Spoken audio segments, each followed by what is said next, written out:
চকবাজার অগ্নিকাণ্ডের পর আবাসিক এলাকা থেকে কেমিক্যাল গোডাউন তুলে দেওয়ার দাবি উঠলেও আড়ালেই থেকে যাচ্ছে নকল ও ভেজাল প্রসাধনী কারখানা। এখানে তো কেউ আশা করবেন না যে এই বাড়িতে একটি নকল প্রসাধনী কারখানা থাকতে পারে। বাড়ির মালিক যারা রয়েছেন তাদের একটি বড় দায়ভার বা বড় ভূমিকা রয়েছে। এখনো চলছে বর্জ্য অপসারণের কাজ। দেখছিলেন প্রধান শিরোনাম। সকালের সময়ের সঙ্গে আছে আমি শফিক মোহাম্মদ এবং আমি কামরুল হাসান সবুজ। এবার অন্যান্য শীর্ষ সংবাদ। বইমেলা থেকে ফেরার সময় রাজধানীর শিশু একাডেমির সামনে গাছ পড়ে রিকশা আরোহী তরুণীর মৃত্যু, আহত আরও 7। গাছটি নাজুক অবস্থায় ছিল বলছেন প্রত্যক্ষদর্শীরা। রাসায়নিক গুদাম সরানোর নির্দেশ দিয়েছেন প্রধানমন্ত্রী। জানালেন ওবায়দুল কাদের। গাফিলতি সহ্য না করার হুঁশিয়ারি। সরকারের উদাসীনতায় দুর্ঘটনা, অভিযোগ ফখরুলের। বাংলাদেশের আলোর পথে যাত্রা কেউ থামাতে পারবে না, আন্তর্জাতিক মাতৃভাষা দিবসের আলোচনায় প্রধানমন্ত্রী। ষড়যন্ত্রের বিষয়ে সচেতন থাকার আহ্বান। এবং গণশুনানিতেও কর্মসূচির দাবিতে ধানের শীষ প্রার্থীদের ক্ষুব্ধ প্রতিক্রিয়া। রাজনৈতিক ভুল চিহ্নিত করার দাবি। নেতারা বললেন নির্বাচন ছিল প্রহসনের।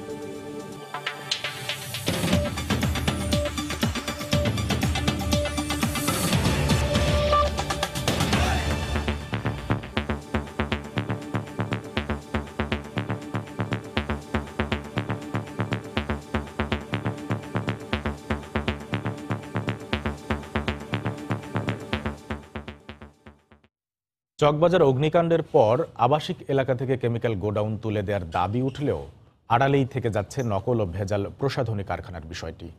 অগ্নিকাণ্ডে ধ্বংসস্তূপে পরিণত ওয়াহেদ ম্যানশনের সন্ধান মিলেছে এমন এক ভেজাল প্রসাধনী কারখানার।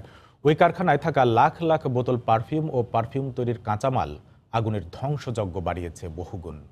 রাশেদ বাপ্পির রিপোর্ট, ছবি তুলেছেন শাহিদুল ইসলাম হীরা।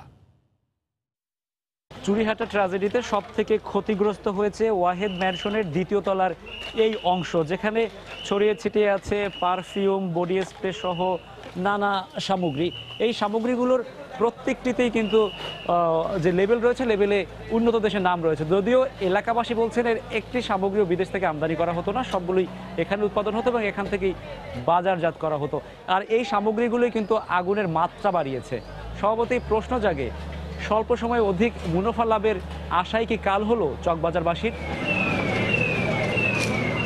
পুরো ফ্লোর জুড়েই লাখ লাখ বোতল, এর অধিকাংশই গলে গেছে আগুনের তাপে। তবে যে কটি এখনো অক্ষত রয়েছে তার কোনোটিতে স্পেন, কোনোটিতে জার্মানি, থাইল্যান্ড সহ বিভিন্ন দেশের লেভেল। আবাসিক ভবন ভাড়া নিয়ে এভাবে দাহ্য পদার্থের কারখানা গড়ে উঠলেও বিষয়টি জানেন না কেউই। বড় এই প্রশ্নই কুরে কুরে খাচ্ছে সবাইকে। বডি স্প্রে প্রচুর পরিমাণে ছিল, নকল হতো। এটা কেউ আমার এলাকার কেউ জানতো না এটা এই অবস্থা। আজকে এই দুর্ঘটনা ঘটার পরে আমরা জানতে পারলাম যে নকল জিনিস। এগুলা সবই হলো নকল, বাট এগুলা স্পেন লেখা, মেড ইন হাঙ্গেরি লেখা, মেড ইন চায়না লেখা, মেড ইন জাপান লেখা। শুধু দ্বিতীয় তলা নয়, ভবনটির তৃতীয় ও চতুর্থ তলাতেও ছিল এমন দাহ্য পদার্থের মজুদ।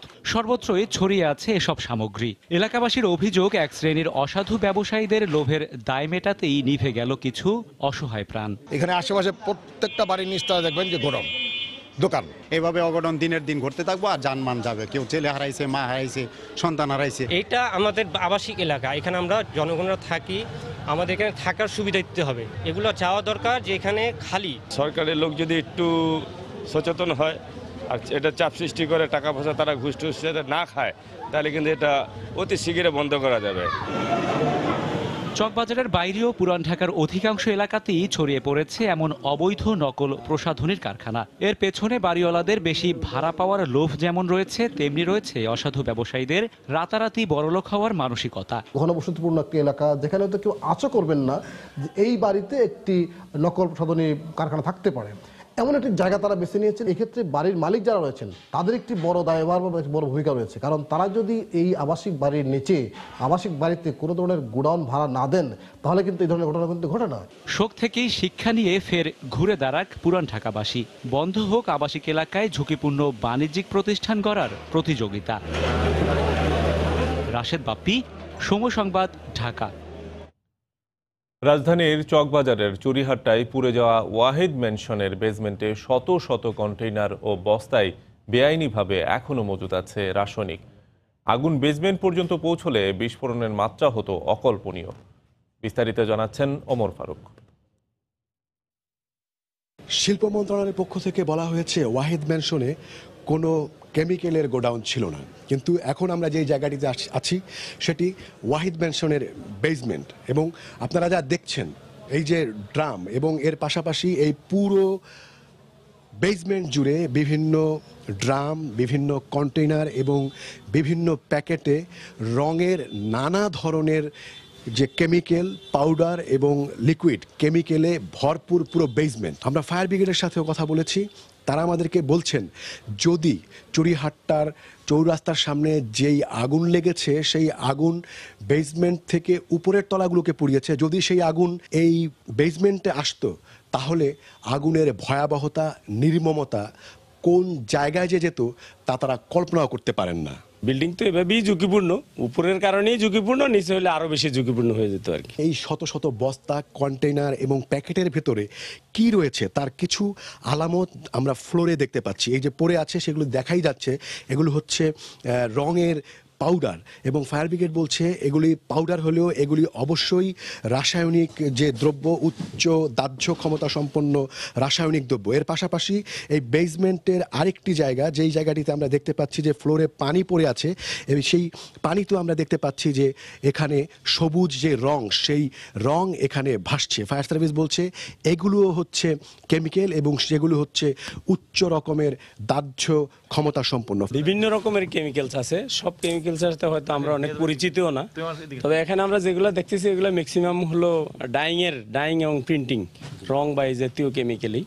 তো যেই কেমিক্যালই হোক সব কেমিক্যালই বিপজ্জনক। ফায়ার সার্ভিস আরও যেটি বলছে সেটি হচ্ছে যে তারা যে অননুমোদিতভাবে এখানে এই কেমিক্যাল মজুত করেছে সেটিই নয়, এবং এখানে যেভাবে এখানে মজুত করা হয়েছে সেখানেও যে আন্তর্জাতিকভাবে স্বীকৃত যে নিয়ম রয়েছে সেই নিয়ম কোনোভাবেই এখানে মানা হয়নি।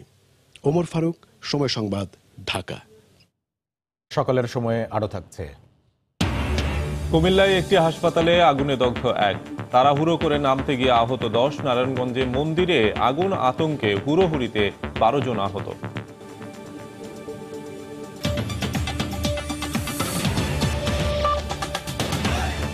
বাংলাদেশের মানুষ ভালো থাকলে একটি মহল অস্বস্তিতে ভোগে উল্লেখ করে প্রধানমন্ত্রী শেখ হাসিনা বলেছেন, 2008 সাল থেকে দেশ আলোর পথে যে যাত্রা শুরু করেছে তা আর কেউ থামাতে পারবে না। গতকাল বিকেলে রাজধানীর কৃষিবিদ ইনস্টিটিউশনে আওয়ামী লীগ আয়োজিত আন্তর্জাতিক মাতৃভাষা দিবসের আলোচনা সভায় একথা বলেন তিনি। প্রধানমন্ত্রী বলেন, যুদ্ধাপরাধীদের মনোনয়ন দেয়া, দুর্নীতি আর অতীতের আগুন সন্ত্রাসের কারণেই নির্বাচনে মানুষের সমর্থন পায়নি বিএনপি। ভাষা শহীদদের প্রতি শোক আর শ্রদ্ধা জানিয়ে শুরু হয় আওয়ামী লীগের 21শে ফেব্রুয়ারির আলোচনা সভা। চকবাজারের চুরিহাট্টায় অগ্নিকাণ্ডের ঘটনায় নিহতদের স্মরণে 1 মিনিট নীরবতা পালন করা হয়। ভাষা আন্দোলনে জাতির জনক শেখ মুজিবুর রহমানের অবদানের বিভিন্ন দিক তুলে ধরেন প্রধানমন্ত্রী। বলেন, যখনই মাথা উঁচু করে দাঁড়াতে চেয়েছে বাঙালি, তখনই বাধা এসেছে। বাংলাদেশের মানুষ যখন একটু ভালো থাকে, আমাদের দেশের কিছু মানুষ আছে তারা খুব অসুস্থ হয়ে পড়ে মানসিকভাবে। আর যখন কোনো মার্শাল্লাহ হয় বা যখন এমার্জেন্সি হয়, যখন কোনো অসাংবিধানিক সরকার ক্ষমতা আসে, তখন এই গোষ্ঠীটা খুব তৃপ্তির সাথে থাকে, তখন আবার তাদের মূল্য বেড়ে যায়। প্রধানমন্ত্রী সদ্য সমাপ্ত জাতীয় নির্বাচনে বিএনপির পরাজয়ের সম্ভাব্য কারণগুলো চিহ্নিত করেন। বলেন, যারা নির্বাচন নিয়ে ব্যবসা করে তারা জনগণের সমর্থন পেতে পারে না। আগুন দিয়ে দিয়ে মানুষ পুড়িয়ে পুড়িয়ে হত্যা করেছে। যারা নির্বাচন নিয়ে ব্যবসা করেছে, ট্রেড করেছে, বাণিজ্য করেছে, অকশনে দিয়েছে, তারা জেতার স্বপ্ন দেখে কিভাবে আর জিতবে কিভাবে। সব থেকে বড় কথা যে যুদ্ধ অপরাধী, জামাত, যারা নিবন্ধিত না, তাদেরকেও নমিনেশন দেওয়াতে জনগণ মুখ ফিরিয়ে দিয়েছে। টানা তৃতীয়বারের জয়ে জনগণের যে প্রত্যাশা সৃষ্টি হয়েছে, যে কোনো মূল্যে তা পূরণ করার অঙ্গীকার করেন সরকার প্রধান। 2008 নির্বাচনের পর আমরা যে আলোর পথে যাত্রা শুরু করেছি, এই যাত্রা আর কেউ বাধা দিতে পারবে না, বন্ধ করতে পারবে না। আমরা এই দেশকে জাতির পিতার স্বপ্নের সোনার বাংলাদেশ হিসেবে ইনশাল্লাহ গড়ে তুলব। ক্ষুদ্র নৃগোষ্ঠীর ভাষা সহ পৃথিবীর যে কোনো মাতৃভাষা রক্ষায় সোচ্চার হবার আহ্বান জানান প্রধানমন্ত্রী শেখ হাসিনা। বিশ্বের যত হারিয়ে যাওয়া ভাষা আছে তার নমুনা সংগ্রহ করা, আর্কাইভ করা, সেখানে গবেষণার সুযোগ সৃষ্টি করা, এটাও আমাদের দায়িত্ব। আজহার লিমন, সময় সংবাদ, ঢাকা। নির্বাচনের আগে ও পরে জোরালো আন্দোলন কর্মসূচি না দেওয়ায় ক্ষুব্ধ প্রতিক্রিয়া ব্যক্ত করেছে ধানের শীষের প্রার্থীরা। রাজধানীতে জাতীয় ঐক্যফ্রন্টের গণশুনানিতে অংশ নিয়ে নির্বাচনে বিভিন্ন অনিয়ম ও নির্যাতনের অভিযোগ তুলে ধরার পাশাপাশি নিজেদের রাজনৈতিক কৌশলগত ভুল শনাক্তেরও দাবি জানান তারা। এতে যোগ দিয়ে শীর্ষ নেতারা বলেন, নির্বাচনের নামে প্রহসন করেছে সরকার। একাদশ জাতীয় সংসদ নির্বাচনের অনিয়ম তুলে ধরতে শুক্রবার সকালে সুপ্রিম কোর্ট আইনজীবী সমিতি মিলনায়তনে জাতীয় ঐক্যফ্রন্ট আয়োজিত গণশুনানিতে যোগ দেন সারা দেশের ধানের শীষের প্রার্থী ও কিছু ভোটার। 7 সদস্যের বিচারক প্যানেলের প্রধান হিসেবে শুনানিতে অংশ নেন জাতীয় ঐক্যফ্রন্টের শীর্ষ নেতা ডক্টর কামাল হোসেন। শুনানি শুরুর আগে চকবাজারের মর্মান্তিক ঘটনায় শোক প্রস্তাব পাঠ করেন মির্জা ফখরুল ইসলাম আলমগীর। নিহতদের স্মরণে 1 মিনিট নীরবতাও পালন করা হয়। এরপর একে একে বিভিন্ন আসনের প্রার্থীরা ভোট নিয়ে নানাবিধ অভিযোগ তুলে ধরেন। 7টি কেন্দ্রেতে শতভাগ ভোট দেওয়া আছে, সে রিটার্নিং অফিসার থেকে যে ফলাফল দেওয়া হয়েছে এটি কি বাস্তবসম্মত নাকি? একজন এজেন্ট বাড়ি ঘরে থাকতে পারেনি, তাদেরকে রাতের অন্ধকারে বাড়িঘর ছেড়ে পালিয়ে যেতে হয়েছে। 559 জন আমার আসলে নেতা কর্মীকে গ্রেফতার করা হয়েছিল, এখনো অনেকে কারাগারে আছে। সময় মতো আন্দোলন কর্মসূচি দিতে না পারায় নেতৃত্বের সমালোচনাও করেন প্রার্থীরা। দেশমাতা বেগম খালেদা জিয়াকে কারাগারে রেখে আমাদের কোনো শুনানি, আমাদের কোনো আলোচনা সভা কোনো লাভ হবে না। আপনারা কর্মসূচি দিন, রাজপথে নামুন। আমার মাকে আপনারা মুক্তি করার জন্য কেন আপনারা কর্মসূচি দিচ্ছেন? কেন 30 তারিখে প্রোগ্রাম দেওয়া হয়, 31 তারিখে প্রোগ্রাম দেওয়া হলো না? আজকে গণশুনানি প্রয়োজনে কৌশলে আমরা কোথাও ভুল করেছি কিনা দলের জন্য একটু শুনানি করা প্রয়োজন। 30শে ডিসেম্বর নির্বাচনের নামে মানুষের অধিকার কেড়ে নেওয়া হয়েছে বলে মন্তব্য করেন ঐক্যফ্রন্টের শীর্ষ নেতারা। একমাত্র উদ্দেশ্যই ছিল যে জোর করে ভোট ডাকাতি করে ক্ষমতায় যাওয়া, সেটাই তারা সেদিন করেছে। এই নির্বাচন আমরা প্রত্যাখ্যান করেছি, আমরা এই ফলাফল বাতিল করতে বলেছি। এটাকে তো নির্বাচন বলা যায় না, এটাকে একটা অনুষ্ঠান বলা যেতে পারে, যেখানে সরকার এটা নির্বাচনের নামে এটা প্রহসন করেছে, দেশের নাগরিকের অধিকার থেকে তাদেরকে বঞ্চিত করেছে। বিচার করা নয়, অনিয়মের অভিযোগ রেকর্ড করাই এই গণশুনানির প্রধান উদ্দেশ্য বলেও জানান ডক্টর কামাল হোসেন। আজকে সেই উদ্দেশ্যে সালাউদ্দিন সুমন, সময় সংবাদ, ঢাকা। সকালের সময়ে আরো থাকছে। কানায় কানায় পূর্ণ অমর 21শে গ্রন্থমেলার ছুটির বিকেল। মেলার শেষ দিকে বই কিনছেন সবাই, জমজমাট শিশু প্রহর।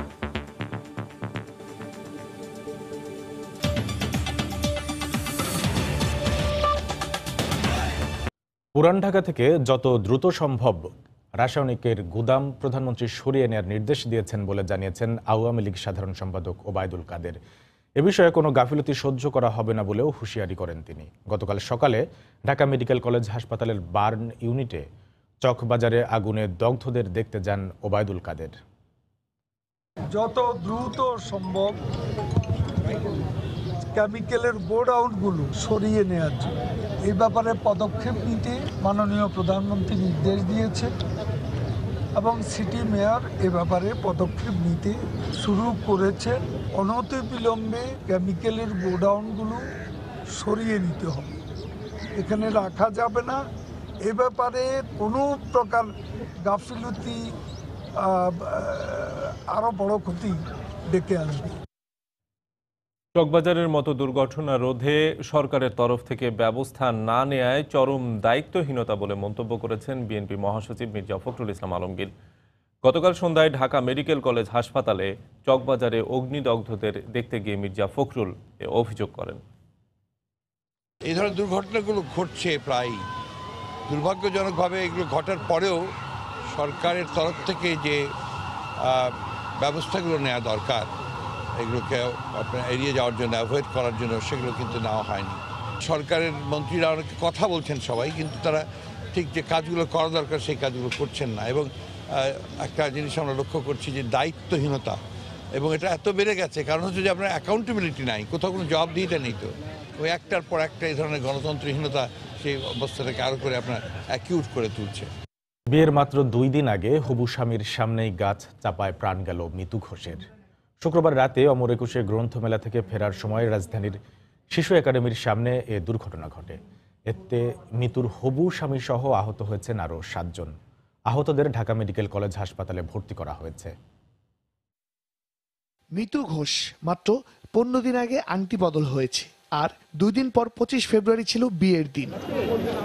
শুক্রবার ছুটির দিনে হবু স্বামীকে নিয়ে এসেছিলেন বইমেলায়। ফেরার পথে দোয়েল চত্বর থেকে রিকশা নিয়ে রওনা হন যাত্রাবাড়ির বাসায়, কিন্তু শিশু একাডেমি পার হতেই একটি নারকেল গাছ মিতু রিকশার উপর পড়ে। ঘটনাস্থলেই মারা যান মিতু। হবু স্বামী এবং সঙ্গে থাকা বান্ধবীও আহত হন। প্রত্যক্ষদর্শী ও আহতরা জানান, রাত 9টার দিকে শিশু একাডেমির সামনে দিয়ে যাওয়ার সময় একটি নারকেল গাছ হঠাৎ ভেঙে পড়ে। এ সময় একটি সিএনজি অটোরিকশার 4 আরোহী, 3 রিকশা আরোহী ও 1 পথচারী গাছের নিচে চাপা পড়ে আহত হন। এর মধ্যে গুরুতর আহত রিকশা আরোহী মিতু ঘোষকে হাসপাতালে নেওয়ার পথেই মারা যান। জাম লাগছে, গাড়িটা গাছটা কিন্তু শব্দ করতেছে, তো আমি কিন্তু গাড়িটা নিয়ে দিচ্ছি টান, আমার কাছে কিছু ক্ষতি হয়নি, পিছের গাড়ি ছিল এরা মাঝামাঝি পড়ছে। গাছগুলো যে পড়তেছে এই সময় মানুষগুলো দৌড়াদৌড়ি করতেছে, কিন্তু মানুষগুলো কোনো দিকে যাইতে পারতেছে না। আর এই মৃত্যু যেন কোনোভাবেই মেনে নিতে পারছেন না মিতুর পরিবারের সদস্যরা। আমি বাসার দিকে যাচ্ছি, রাস্তা দিয়ে হেঁটে দুয়েল চত্বর একটু পূর্ব পাশে পুলের টপ, এখানে একটা পুরনো নারকেল গাছ অনেক বড়, হঠাৎ করে ভেঙে পড়ে গেছে। একটুর জন্য আমার উপরে পড়ে নাই। আমাদের ঢাকা মেডিকেলে শিশু একাডেমির সামনের দিকে নারকেল গাছ পড়ে ঢাকা মেডিকেলে 8 জন আসছে, 8 জনের মধ্যে একজন মহিলা মারা গেছেন, আর বাকি চিকিৎসাধীন আছে। 2016 সালের মার্চে ধানমন্ডিতে একইভাবে গাছ চাপা পড়ে মারা যান চলচ্চিত্র নির্মাতা খালিদ মাহমুদ মিঠু। শাহরিয়ার জামান দ্বীপ, সময় সংবাদ, ঢাকা। কুমিল্লার একটি বেসরকারি হাসপাতালে আগুনে একজন দগ্ধ হয়েছেন। হুড়োহুড়ি করে নামতে গিয়ে আহত হয়েছেন অন্তত 10 জন। ফায়ার সার্ভিস জানায়, গতকাল রাত 9টার দিকে নগরীর ঝাউতলা এলাকায় মুন হাসপাতালে 9ম তলার প্যাথোলজি বিভাগের একটি কক্ষে আগুন লাগে। মুহূর্তের মধ্যে ওই কক্ষের আসবাবপত্র ও দরজা জানালার পর্দায় আগুন ছড়িয়ে পড়ে। এতে ল্যাবে দায়িত্বরত মাকসুদা আক্তার নামে একজন নার্স দগ্ধ হন। এ সময় আগুন আতঙ্কে হুড়োহুড়ি করে নামতে গিয়ে অন্তত 10 জন আহত হয়েছে। খবর পেয়ে ফায়ার সার্ভিসের একটি ইউনিট প্রায় আধা ঘন্টার চেষ্টায় আগুন নিয়ন্ত্রণে আনে, তবে আগুনের সূত্রপাত সম্পর্কে তাৎক্ষণিকভাবে কিছু জানাতে পারেনি ফায়ার সার্ভিস। এদিকে নারায়ণগঞ্জে একটি মন্দিরে ধর্মীয় অনুষ্ঠানের সময় আগুন আতঙ্কে হুড়োহুড়িতে নারীসহ অন্তত 12 জন আহত হয়েছেন। ফায়ার সার্ভিস জানায়, গতরাত 10টার দিকে ফতুল্লার ইসদাইর এলাকায় একটি মন্দিরে কীর্তন চলছিল। মন্দিরের পাশের রান্নাঘরে আগুন লাগে। এ সময় আতঙ্কে পুণ্যার্থীরা হুড়োহুড়ি করে মন্দির থেকে বের হওয়ার চেষ্টা করেন। এতে অন্তত 12 জন আহত হন। আহতদের উদ্ধার করে জেলার 300 শয্যা হাসপাতালে ভর্তি করা হয়। ফায়ার সার্ভিস কর্মীরা ঘটনাস্থলে আসার আগেই মন্দিরের লোকজন আগুন নিভিয়ে ফেলে। গতকাল সাপ্তাহিক ছুটির দিনে বইপ্রেমীদের ভিড়ে কানায় কানায় পূর্ণ ছিল অমর একুশে গ্রন্থমেলা। বইমেলার শেষ দিকে যারা এসেছেন প্রায় সবাই বই কিনে বাড়ি ফিরেছেন। সকালে শিশু প্রহর থাকায় শিশুদের পদচারণায় মুখর ছিল বইমেলা। বিকেল 3টার পর বাংলা একাডেমি ও সোহরাওয়ার্দী উদ্যান প্রাঙ্গণেও পাঠকদের ভিড় লক্ষ্য করা গেছে। প্রকাশকরা সামনের দিনগুলোতে বই বিক্রি বাড়বে বলে আশা প্রকাশ করেছেন। সকালের সময় শীর্ষ সংবাদগুলো জানিয়ে দিচ্ছি আরেকবার। রাসায়নিক গুদাম থাকায় চকবাজারে আগুনের ভয়াবহতার কারণ ওয়াহেদ ম্যানশনে ছিল না অগ্নি নিরাপত্তা, জানালো তদন্ত কমিটি। নানা উদ্যোগেও সরেনি গুদাম, দাবি রাজুকের। বইমেলা থেকে ফেরার সময় রাজধানী শিশু একাডেমির সামনে গাছ পড়ে রিকশা আরোহী তরুণীর মৃত্যু, আহত আরও 7। গাছটি নাজুক অবস্থায় ছিল বললেন প্রত্যক্ষদর্শীরা। বাংলাদেশের আলোর পথে যাত্রা কেউ থামাতে পারবে না, আন্তর্জাতিক মাতৃভাষা দিবসের আলোচনায় প্রধানমন্ত্রী। ষড়যন্ত্রের বিষয়ে সচেতন থাকার আহ্বান। এবং গণশুনানিতেও কর্মসূচির দাবিতে ধানের শীষ প্রার্থীদের ক্ষুব্ধ প্রতিক্রিয়া। রাজনৈতিক ভুল চিহ্নিত করার দাবি। নেতারা বললেন, নির্বাচন ছিল প্রহসনের। এই ছিল সকালের সময়। আপনার মোবাইলে সময় সংবাদ দেখতে এবং সকল খবর পেতে ডাউনলোড করুন সময় অ্যাপ। সঙ্গে থাকুন সময়ে।